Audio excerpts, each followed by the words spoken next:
Qual é o contexto de entrada da cólera em Portugal?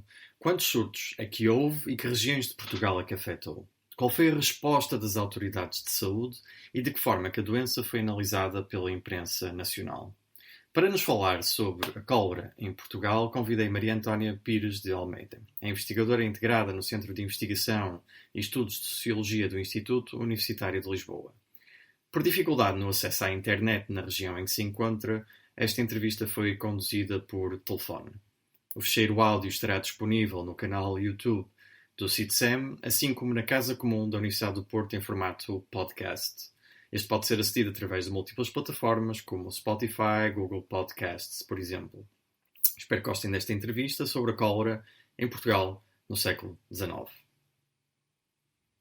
Bom dia, muito obrigado por participar nesta iniciativa de Pandemias e História na era da Covid-19. Esta será uma entrevista um pouco diferente por telefone, porque sei que durante esta fase de dever cívico de recolhimento, embora agora com uma maior abertura, está com acesso mais limitado à internet e tem desenvolvido as suas atividades profissionais um pouco mais afastada do mundo digital, o que é um bocadinho estranho no contexto atual, não é? Sim, olá, bom dia. Não é estranho, a questão é que eu vim para o Alentejo e no Alentejo não há vírus, portanto estou aqui resguardada. Por outro lado, a cobertura da net no interior do país é fraca, temos tido problemas, de vez em quando temos que ligar para a operadora e realmente o interior do país, a maior parte das pessoas não sabe isto, mas está muito desprotegida e mal servida de serviços que as pessoas da cidade acham que são normais. Claro. A própria eletricidade às vezes falha e isto acontece não só no Alentejo, mas nas outras regiões, até atrás dos montes. Eu sei de pessoas que usam serviços de Espanha porque os serviços de Portugal não chegam lá, Claro, não é? claro. Portanto, eu acho que isto também tem que ser ressalvado, é que o interior do país tem muitas deficiências porque os prestadores dos serviços não lhes dão tanta atenção. Claro. O que Mas faz sim, pensar um tenho tido pouco. net, tenho, Claro, mas claro. fraca. Faz pensar também um pouco na estratégia que foi utilizada durante os últimos meses no que diz respeito, por exemplo, à própria telescola e à utilização de meios digitais. Embora já se saiba que o interior alentejano, pronto, tem uma demografia um pouco diferente, a verdade é que nem todos os estudantes estão em condições iguais para aceder aos meios de tecnologia para continuar a educação à distância, não é? Pois eu imagino que sim, acho que esta medida de ensino à distância é muito discriminatória. Realmente vão-se agravar desigualdades com esta solução. A telescola pela televisão foi uma solução, mas no que diz respeito a acesso a computadores e a net, eu imagino, eu não tenho provas porque já não tenho pequenos, mas imagino que haja muitas crianças sem acesso, Claro. especialmente nestas regiões de Portugal, sim. Claro. Bom, pode ser que isto, não vou dizer que passe rapidamente, porque já sabe que muito provavelmente a Covid-19 permanecerá aqui durante algum tempo, mas vamos ter esperança que alguns, algumas partes da nossa vida possam ser normalizadas na medida do possível. Sim. Vou começar a entrevista. As pandemias têm por norma uma de duas origens, um vírus ou uma bactéria. Os surtos de cólera são causados por uma bactéria, a Vibrio cholerae, que desencadeia uma infecção do intestino delgado. Qual é o contexto de entrada desta doença em Portugal e o que é que os agentes de saúde julgavam ser, uma vez que os primeiros surtos ocorreram antes da identificação da estirpe bacteriana? Bem, para começar, eu gostava de dizer que eu estudei a cólera em Portugal a partir de fontes da imprensa. O objetivo da minha investigação era perceber como é que a ciência era divulgada ao público em geral não especializado. Uhum. Portanto, o meu interesse era realmente perceber que notícias é que eram divulgadas sobre o que se estava a passar a nível científico e da medicina. Foquei-me nas epidemias porque eram, de facto, uma preocupação muito grande dos jornais na altura. Sobre a entrada da doença em Portugal, esta doença veio da Ásia, veio da Índia, do rio Ganges, e espalhou-se por uma questão de globalização que já existia no século XIX, rotas comerciais, navios que circulavam com mercadorias e com pessoas. Teve um primeiro surto na Rússia, nos anos 30 do século XIX, 1830, e daí propagou-se para a Europa toda e depois para a América. Quando chegou a Londres, em 1832, morreram mais de 6 mil pessoas só em Londres. Uau. 20 mil pessoas em Paris. E de facto, no ano seguinte chegou ao Porto, em 1833, a partir de um navio que transportava soldados para a Brasil. E depois acabou por causar mais mortes do que a própria guerra civil que estava naquela altura em Portugal. Claro. Impressionante. E, portanto, chegaram aos milhares. Depois disso, ainda houve mais 8 vagas epidémicas durante o século XIX e chegou até o século XX. A que eu estudei especialmente foi a de 1855. Foi nessa altura, nos anos 50 do século XIX, que um inglês, pela primeira vez, conseguiu estabelecer uma relação direta entre uma pessoa estar doente e uma pessoa estar contagiada por água, porque neste caso a cólera era passada por águas contaminadas. E então foi um médico chamado John Snow, que percebeu que muitas pessoas estavam a ficar doentes a partir depois de beberem água numa certa fonte em Londres. Fechou essa fonte, proibiu o acesso e a partir daí mais ninguém ficou doente. Portanto, pela primeira vez houve uma relação direta entre epidemia e contágio. E porque até lá ninguém estava a perceber como é que as pessoas estavam a ficar doentes, que achava-se que era simplesmente pelo cheiro, pelos chamados miasmas, e percebiam que tinha a ver com a falta de higiene e com sujidade, mas não tinham percebido exatamente que era com a água. Em Portugal, depois houve ainda, como eu já disse, mais 8 surtos epidémicos e o último ainda foi em 1974. 1974? Em 74 ainda houve um surto de cólera em Portugal, noticiado pelo Jornal Expresso. Morreu uma senhora em Telheiras, em Lisboa. Portanto, isto ligado a bairros de Lisboa que ainda não estavam urbanizados e com boas condições sanitárias, porque Lisboa já tinha boas condições sanitárias, água corrente, água desinfetada, em todo lado, em 1974. Mas, especificamente, em Telheiras ainda havia barracas e ainda havia pessoas a viverem em más condições. Claro. E nesse verão de 1974, a epidemia espalhou-se e houve casos no Algarve, e houve casos em Lisboa e em Porto. E, portanto, realmente esta é uma epidemia ligada diretamente com a higiene e com as condições de saneamento básico e de saúde pública, que nós, felizmente, na Europa, já não se coloca o problema, mas enquanto a questão dos esgotos e das águas não foi resolvida, esta doença foi se repetindo. Claro. São dados muito interessantes e acaba por responder também já a uma outra questão que eu tinha, que era quantos surtos de cólera que houve em Portugal, e já ficamos a saber. Eu gostava também de salientar que esta, como eu já disse, esta investigação foi feita a partir de jornais. Claro. E os jornais tinham uma clara intenção de mostrar, de informar o público. A imprensa foi fundamental.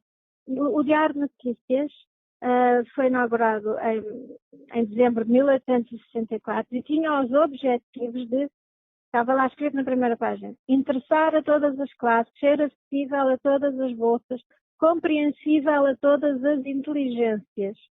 Portanto, claramente eles tiveram a intenção de explicar bem as coisas para que toda a gente pudesse entender, e a imprensa teve um papel fundamental na divulgação das medidas quando havia esses problemas.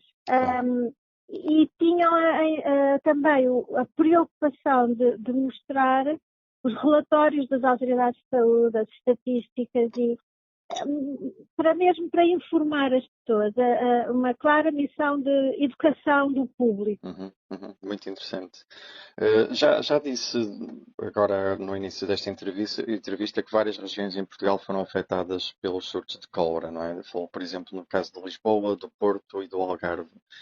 Da sua investigação que fez para o surto, particularmente de 1855, mas também tiver conhecimento dos restantes ao longo do século XIX, quais é que foram as regiões mais afetadas pela cólera? Qual é que foi o impacto que a doença teve em cada uma dessas regiões? As regiões mais afetadas foram especialmente o norte de Portugal e particularmente a cidade do Porto e o Algarve. A doença entrava quase sempre pela fronteira de Espanha, por trabalhadores migrantes que circulavam pela fronteira para um lado e para o outro. Descia ao Douro, apanhava todas aquelas localidades junto ao Douro e chegava ao Porto por barcos. E o Porto era uma cidade que também tinha um comércio internacional intenso, portanto a outra via para chegar ao Porto era pelos navios de carga e de mercadorias que aí aportavam todos os dias. Também era uma cidade com uma indústria crescente no século XIX e uma grande concentração de pessoas que viviam em condições de higiene do mais aberrante que nós nem podemos imaginar. Por exemplo, nas ilhas do Porto havia pessoas a viverem, a ir trabalhar para as indústrias e a trabalharem por turnos. Ora, esses turnos também eram nas camas onde eles dormiam. Havia uma pessoa que dormia de manhã e a outra que dormia de noite e portanto, essa promiscuidade, essa falta de higiene era muito propícia à passagem de todas as doenças. Claro. Por outro lado, no interior também essas epidemias foram fortíssimas, mas aí já era por outra questão, pela falta de médicos e de cuidados de saúde. Sim. Os próprios médicos morriam nessas epidemias. Havia relatos de correspondentes que mandavam cartas para os jornais a explicarem: morreu toda a gente, o médico também morreu, o padre também morreu, não temos ninguém que nos acuda, venham salvar-nos. Portanto, se no Porto e em Lisboa ainda havia hospitais onde as pessoas podiam dirigir e ser minimamente assistidas, no interior nem isso havia. Portanto, era realmente uma situação que se espalhava e que era muito difícil de controlar. Claro. Nós hoje somos bombardeados pelos boletins da Direção-Geral de Saúde a informar como é que a Covid-19 está a evoluir, qual é que é o número de infectados, o número de casos recuperados, o número de mortos, entre outras coisas. E nota-se que existe um esforço por parte das autoridades para garantir que quase todas as regiões têm acesso a testes, a ventiladores, a camas de hospital e aos cuidados médicos. Observando então esse Portugal completamente assimétrico do século XIX, ainda mais, não é? Do que hoje, presumo, que medidas é que foram adotadas pelas instituições e pelos agentes de saúde para lidar com essa epidemia? Então, nas cidades não há dúvida que havia os médicos bastante atualizados em relação ao estado dos conhecimentos da época. Eles correspondiam-se com franceses, com alemães, e eles sabiam quais as medidas mais adequadas em cada período epidémico. E discutiam-nas, etc. Portanto, havia conhecimentos. E havia hospitais, porém, eram hospitais que também não obtinham as mesmas regras de agora. A questão do interior, como eu já disse, havia falta de médicos, havia falta de assistência, e o que as autoridades fizeram nestes períodos da cólera foi mandar o exército, médicos militares. Por exemplo, para o Algarve, uma ocasião mandaram um navio, não só com médicos e pessoal para a assistência, como com comida, medicamentos, os medicamentos que havia na altura, porque havia fome. Claro. Essas localidades, as pessoas ficavam com fome. Ao morrerem a maior parte das pessoas, as que ficavam não tinham como ir buscar os alimentos, comercializá-los. produzi-los, distribuí-los, quer dizer, havia toda uma vida que parava e então havia fome e as pessoas morriam também de fome. Claro, uma das Além de já consequências estarem mal. nefastas da doença, neste caso, não é? De destabilizar as estruturas económicas e sociais e Completamente, sim. laborais. Pois, isso é muito interessante, de facto. Ver como é que as doenças conseguem causar esses danos tão catastróficos, né, e desarticular as sociedades, não é? Hoje, Sim. felizmente, existem algumas instituições de apoio que têm tentado auxiliar as pessoas que já estão a passar dificuldade também em Portugal, não é? Temos visto nas notícias todos os dias, mas isto é um fenómeno que já ocorreu no passado. Eu, quando entrevistei o Fernando Girón Irueste sobre a cólera em Espanha em 1855, fiquei bastante impressionado com o relato que ele fez sobre o elevado número de mortos. Tão grande que ele diz que por Granada ficaram espalhados pelas ruas de Granada vários cadáveres. E que para resolver este problema, motivado pelo medo e pela falta de meios, as autoridades locais ordenaram que os criminosos detidos nas cadeias fossem utilizados para recolher os corpos. Da crise, por exemplo, de 1855 de cólera, quantos mortos é que estamos a falar, aproximadamente, se souber dizer? E existiu algum tipo de situação que, para lidar com os mortos, tenha também sido criado um mecanismo alternativo? Porque já me disse que em alguns casos que publicavam nos jornais que morriam os médicos, os padres e pediam auxílio. O que é que nós sabemos sobre estas situações? Bem, no que diz respeito a mortos, nessa epidemia específica de 1855-56, houve 22.700 mortos por todo o país. E a taxa de mortalidade foi de 45%, por isso quase metade dos infectados morria. O problema, a medida sanitária mais forte que foi tomada foi a criação de um cordão sanitário, isolamento das cidades. O cordão sanitário era defendido pelo exército, ninguém passava. Quem quisesse passar ficava em quarentena num lazareto, que era um hospital especial para isso. Proibiram-se os mercados, encerraram-se as escolas, universidades e todo o comércio ficou parado. Especificamente sobre essa pergunta,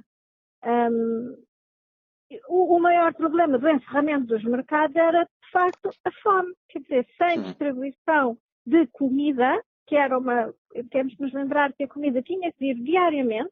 Claro. Não, estamos numa sociedade sem frigoríficos, sem maneira de conservar a comida. As pessoas tinham que comprar a comida diariamente. Quem vivia numa cidade não tinha acesso a hortas, a gado, portanto, havia o problema de falta de alimentos.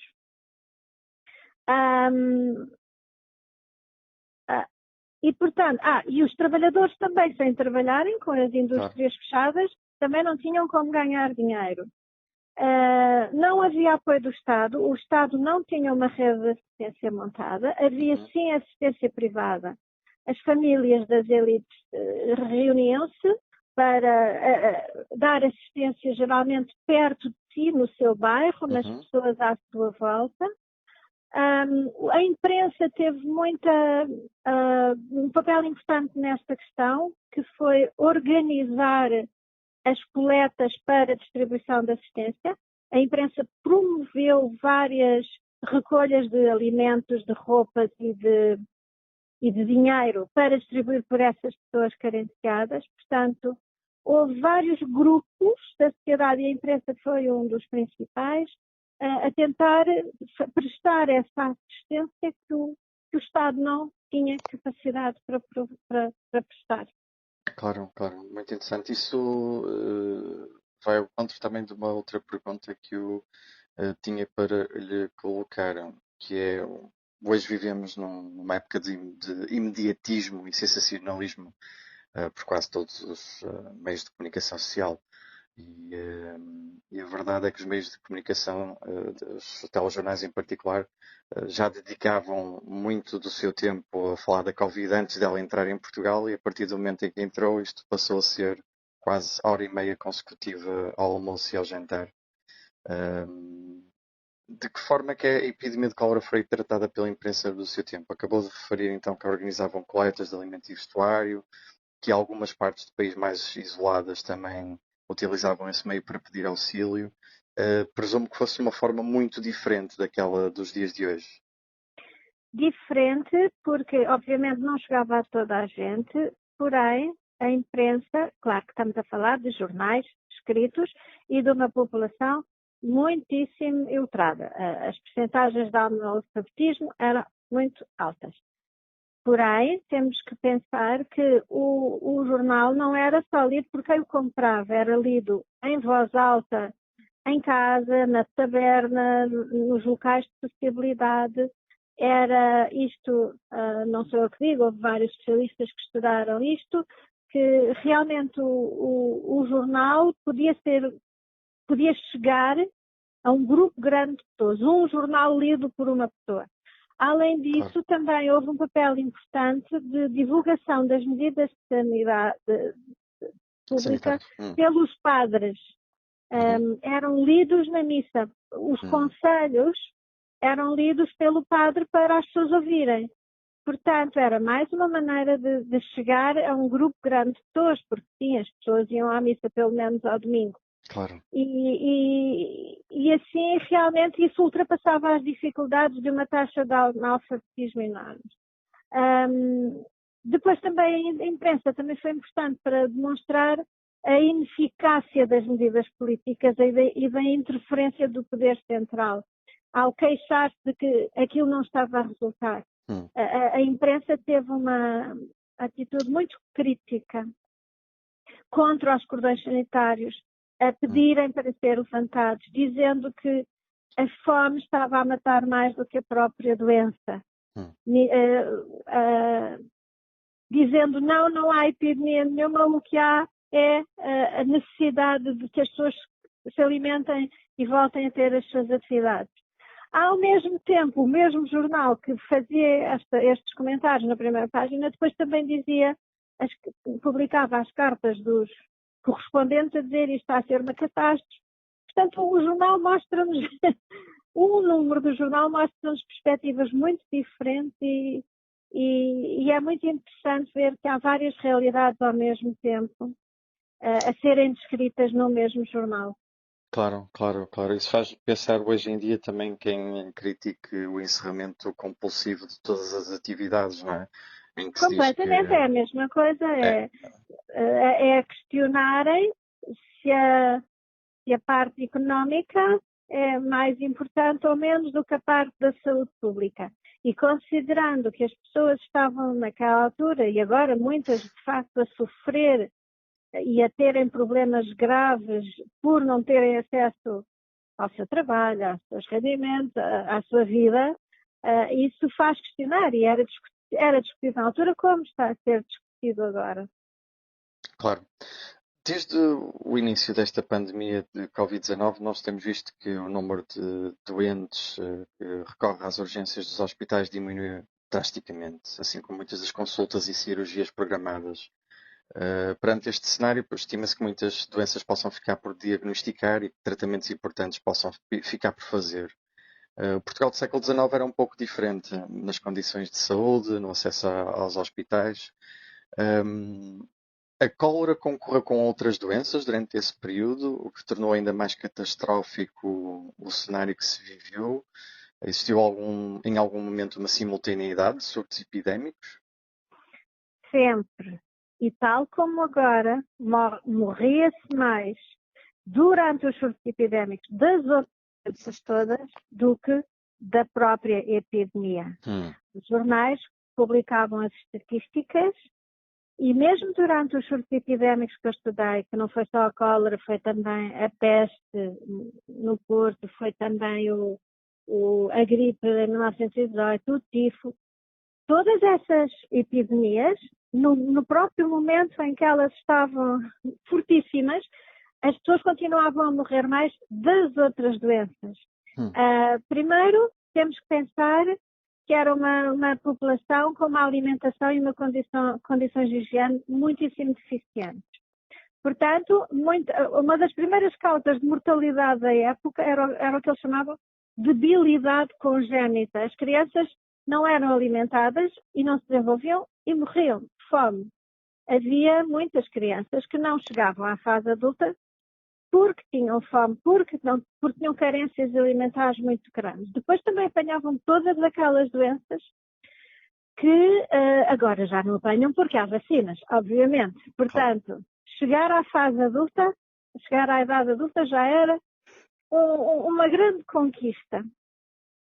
E depois temos que falar sobre um século XIX em que a tuberculose matava imensa gente, a malária matava imensa gente e a varíola era outra, a varíola que agora já ninguém tem, já está erradicada, mas era uma das causas fortíssimas para a mortalidade.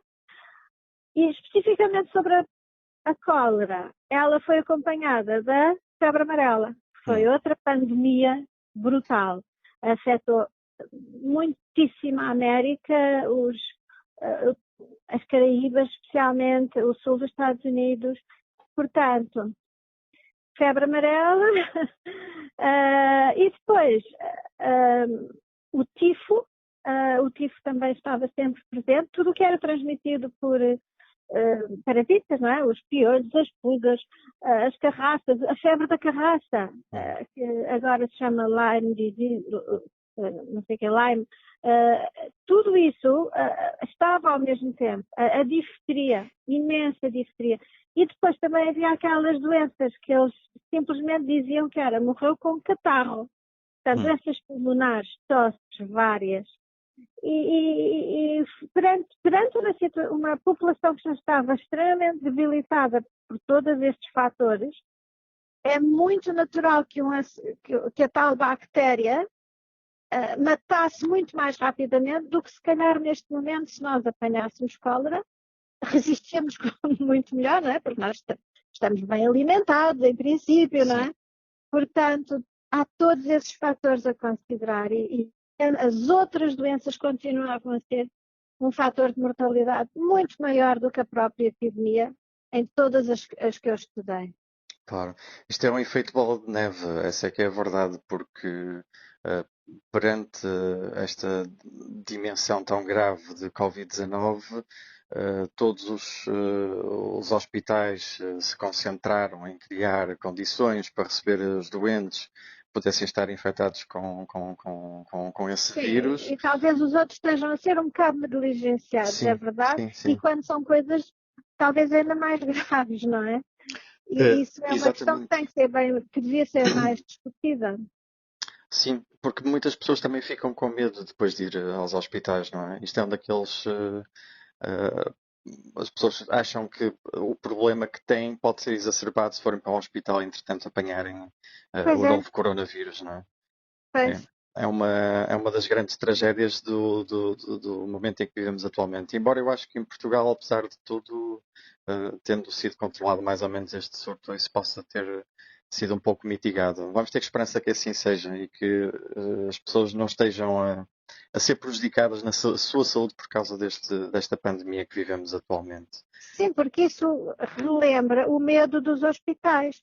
Até no século XIX e até um bocado do século XX, ir para o hospital era um sítio de terror, era um sítio onde se apanhavam muitas doenças, porque ainda não havia as tais medidas de higiene que agora existem. E o contágio nos hospitais era gravíssimo. Depois nós passámos a achar que os hospitais eram locais seguros e nos últimos 70, 80 anos, ou talvez menos, nós já vamos a um hospital com confiança de que vamos sair lá curados, mas até então, não, as pessoas tinham pavor de ir para os hospitais. E, pelos vistos, agora voltou esse pavor. Voltou o pavor, exatamente. Esperemos que isto passe, não é? Que as pessoas voltem a ter confiança nos hospitais. Voltando um pouco a um outro tópico que já foi um pouco mencionado ao longo desta entrevista, para fazer face a esta pandemia parece existir uma certa unidade política em Portugal, que não acontece, por exemplo, de uma forma tão exemplar em Espanha ou até mesmo nos Estados Unidos. Tendo em conta o volume de infectados e de mortes por cólera, que tipo de críticas à atuação política se fizeram sentir? Já mencionou algumas críticas que a imprensa fez, sobretudo no que diz respeito aos cordões sanitários. E é possível associar algum destes surtos a mudanças nas instituições administrativas e de poder? Aqui a grande questão é que o país estava bastante dividido norte-sul e o Porto, que foi a cidade que eu estudei, porque teve os surtos mais graves e tinha uma imprensa muito ativa, o Porto tinha uma grande luta com Lisboa. Havia uma rivalidade e especialmente uma afirmação do poder municipal que não aceitava a interferência do poder central de Lisboa. Portanto, o facto de lhes terem bloqueado a economia com o exército, fecharam-lhes a cidade com o exército, foi motivo de uma enorme revolta. Por exemplo, em 1855, o diretor da saúde era um doutor Moacho. Então, essa pessoa foi extremamente criticada em todos os jornais, chamavam-lhe todos os nomes, insultavam-no.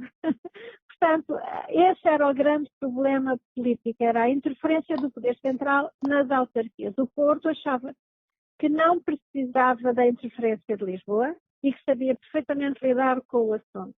Isto repetiu-se quando Ricardo Jorge foi o diretor-geral de saúde durante a altura da peste no Porto, em 1899. Ele também fechou, as autoridades centrais também fecharam o Porto e houve guerra civil, houve bombas, a cidade revoltou-se, o presidente da Câmara do Porto demitiu-se, correram com o Ricardo Jorge do Porto à pedrada, o senhor foi apedrejado e veio-se embora para Lisboa. Houve realmente problemas graves da afirmação de quem é que tem poder para fechar uma cidade e a reação local. Claro, faz lembrar hoje, quer dizer, nestas últimas semanas, quando havia a informação de que o Porto poderia ser alvo de um cordão sanitário e o Presidente da Câmara do Porto, exatamente, insurgiu-se contra a Diretora-Geral de Saúde pela própria sugestão desse mesmo cordão. Repetiu a história completamente. É verdade. Mas houve, por exemplo, alguma notícia nós sabemos que o século XIX e o início do século XX foi um período de bastante turbulência política. Advieram consequências destas pandemias para o ambiente político português da época ou conseguiram passar mais ou menos incólumes? Eu, pelo menos pelas pesquisas, não cheguei a essa conclusão. As pessoas, as grandes formas do século XIX e as grandes revoluções do século XIX tiveram motivações políticas, mas não diretamente relacionadas com as pandemias. Foi talvez mais a questão dos cemitérios, por exemplo, como nós sabemos da revolução que houve por causa de quererem pôr os cemitérios fora das igrejas. Isso sim. Tudo o que mexia com hábitos ancestrais e culturais das pessoas que causava mais revolta do que isto, porque estas medidas foram passageiras, foram só durante as epidemias e depois as cidades e o país retomavam a sua vida. Bom, estamos a aproximar-nos do fim desta entrevista. Em pouco tempo a Covid-19 mudou o nosso mundo e ainda não sabemos ao certo para onde iremos a seguir. O seu impacto na economia está a ser imediato, mas é quase certo que essas transformações sejam acompanhadas por novidades sociais, culturais e políticas. Se isto será para melhor ou não, apenas o tempo o dirá. Agora tenho duas questões, uma para a historiadora e outra para a cidadã. O que é que emergiu de positivo depois dos surtos de cólera? E o que é que acha que de bom poderá sair desta crise da Covid-19 que vivemos atualmente? A minha investigação histórica mostra-me que as soluções a longo prazo em todas as crises epidémicas que eu estudei não existiram imediatamente. Isto é, os cientistas da época identificavam os problemas, por exemplo, perceberam logo que a cólera tinha um problema de higiene associado que tinha que ser resolvido. Depois, mais tarde, veio Ricardo Jorge, que foi o maior higienista que nós tivemos. Portanto, durante as epidemias, os cientistas tinham as situações identificadas e propunham soluções para resolver o assunto e para que não se repetisse. Só que as respostas do poder central implicavam investimentos brutais em higiene, em saneamento público, saneamento básico, fornecimento de água limpa, e tudo isto demorou a ser posto em prática. Só em meados do século XX é que este problema foi praticamente resolvido em Portugal. Lisboa já era uma cidade mais higiênica por causa das construções depois do terremoto. A cidade já era mais moderna e planeada, mas o Porto não. O Porto tinha um problema de higiene gravíssimo. E foi essa a grande batalha depois do Ricardo Jorge. Ele identificou os problemas do Porto, disse que era uma cidade cemiterial e que tinha que ter obras grandes de saneamento. Mas, segundo outro historiador chamado Rui Cascão, em 1950, as estatísticas de higiene e de comunidades domésticas em Portugal ainda eram, o que ele disse, calamitosas. Portanto, a reação do poder político às recomendações dos cientistas da época tardaram décadas. Portanto, resposta às epidemias foi só pontual e não teve aplicação a longo prazo. E o que eu penso é que, não sei, eu não sou futurologista, eu sou historiadora. Se eles fizeram isto no passado, não sei se agora nós também vamos dar respostas a longo prazo e eficazes aos nossos problemas atuais, não é? Por exemplo, quando houve a gripe pneumónica em 1918, estávamos no meio de uma crise económica e política enorme, que já vinha de antes e que continuou. Portanto, não foi nessa altura que os poderes políticos conseguiram resolver nada, porque não tinham capacidade económica. Neste momento, perante a crise económica que se adivinha, também duvido que haja capacidade económica para mudar alguma coisa. Não se conseguem pôr em prática grandes políticas, quaisquer que elas sejam, sem grandes capacidades económicas, e também tem que haver vontade política. Mas eu não sei, posso estar a ser pessimista, mas perante o exemplo do passado, vai tudo voltar ao mesmo. Pois, Ao mesmo, no que tinha de bom e no que tinha de mau. claro. Duvido muito que a sociedade esteja preparada para grandes mudanças. As pessoas querem voltar ao seu normal. Sendo que esse normal já não existe, não é? Pelo menos da mesma forma. Vai voltar. Eu acredito que sim. Acredito que sim. Sim, eu também tenho esperança que as coisas possam resolver-se no futuro, seja porque se descobriu um anticorpo que é eficaz, uma vacina que acaba por neutralizar a infecção pelo Covid-19, ou então porque, quem sabe, o próprio vírus poderá perder força. Isto é mera especulação, não é um facto científico, para quem nos estiver a escutar. Mas isso foi o que aconteceu, por exemplo, com a influenza, não é? Em 1918, 1920, o vírus foi progressivamente perdendo força. Claro que, entretanto, levou consigo milhões de pessoas, dezenas de milhões de pessoas que morreram com a gripe espanhola. Sim, infelizmente aqui nós estamos numa situação de níveis tão altos de mortalidade e vivemos também noutras condições de higiene e temos mais consciência delas, porque também fomos ensinados e temos acesso a águas tratadas e podemos lavar as mãos. O mesmo já não se passa noutros países onde essas condições não existem e que provavelmente vão ter níveis de mortalidade muito mais altos do que os nossos. Agora, sinceramente, mudar mentalidades e mudar estruturas é muito difícil. Claro. E foi muito difícil no passado, também deve continuar agora. Claro.